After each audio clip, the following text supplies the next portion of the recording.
A couple of months ago, we managed to film a group of suspected smugglers at the northern end of Eastern Beach. Yesterday, at around 5 o'clock, our cameraman was filming at the Victoria Stadium hockey pitch when his attention was drawn to two figures at the end of Western Beach making a dash for Spain. Regular hockey spectators told us that far from being an isolated incident, this sort of thing happens all too often. We've got a number of high-risk areas where we are aware, as your footage has shown, there are people involved in this kind of activity. And our average day, if you want to call it that, will involve our routine patrols as well as our law enforcement partners, the RGP and indeed the Gibraltar Defence Police, conducting regular patrols of all of those high-risk areas as well as the other areas within the jurisdiction. When you say regular patrols, Colin, how often do you do these patrols? It obviously varies from day to day and season to season and at the times of the day as well. We have high-risk areas such as British Lines Road. It's a customs controlled area throughout the working day, therefore the risk is assessed as low. Most of the activity there will be overnight, so obviously the number of patrols, of uniformed patrols by the enforcement side of customs will be minimal during the day, unless we're there to augment the collection side. However, overnight they will increase dramatically. The likes of Western Beach, Eastern Beach, again, high-risk areas, you'll be looking at anywhere upwards of a dozen patrols through a 24-hour period of each of those areas. But obviously we do have other jobs to do and other tasks and responsibilities, particularly under the Imports and Exports Ordinance and other ordinances or other acts as well. Exactly, and these smugglers of course are focused entirely in what they're doing. In some cases I imagine they may be quite desperate, they don't have much money and they're relying on this for an income, and they're pretty organized. You were saying earlier about what the commercial quantity of tobacco may be.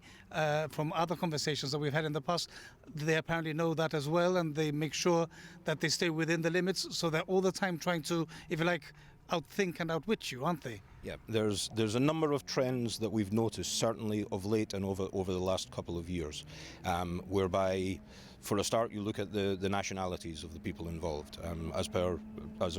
We discussed before, our arrest ratio in 2013 was approximately 1 in 5, or 1 to 5, which was 1 British citizen to 5 Spanish nationals. That, if you look back at the figures 5-6 years ago, was actually the reverse. So it shows that there are a larger number of Spanish nationals involved in this, again, possibly due to the economic crisis on the north of the frontier. They're an unknown quantity, and there are a lot more of them. They are fully acquainted with our local legislation.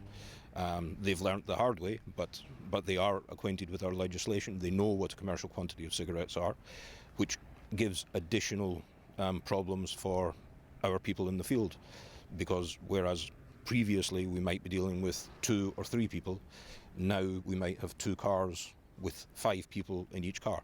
You were mentioning some of the measures that the government is taking and has taken already to try and curb this activity. What about more resources for you and also, I suppose, for the police, but you can speak on behalf of Customs? Is that on the cards, do you think? Yeah, we're extremely grateful for the extra resources that we've already started achieving, and as you saw, the vehicle that came in shortly before, that is just a very small part of what is anticipated, and HMGOG have definitely shown a willingness to support and strengthen HM Customs. And obviously, for operational reasons, I can't go into all of the details of that, but that's looking at real estate, it's looking at vehicles, it's looking at human resources as well, all of which is welcome. And the battle of wits continues into 2014, of course. It's ongoing, but hopefully it's a battle that we're definitely not going to give up on. And a greater man than I said, give us the tools and we will do the job. And that is certainly the way that HM Customs are approaching it, and definitely the way that the government is supporting us in combating this kind of activity.